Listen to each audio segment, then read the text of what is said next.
تخيل أنها تسأل: بربك كيف أسمعها؟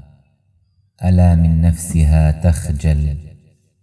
ألم تقرأ بأشعاري بأني حبيبها الأول، وأني دون عينيها ضائع أعزل؟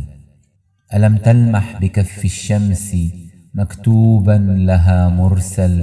ألم تقرأ بعرض البحر ديوانا بها منزل، يغازلها بلون السحر، يرسم وجهها الأجمل، ويغمرها بعطر الضوء ويسكرها؟ ألم تثمل؟ ألم تلمح بأحداق منارات لها ترحل، تلاحقها تلاطفها وتسألني: ألا تخجل؟ بربك كيف أسمعها؟ وماذا يا ترى أفعل؟ أأرحل في محبتها وأترك عقلها يسأل؟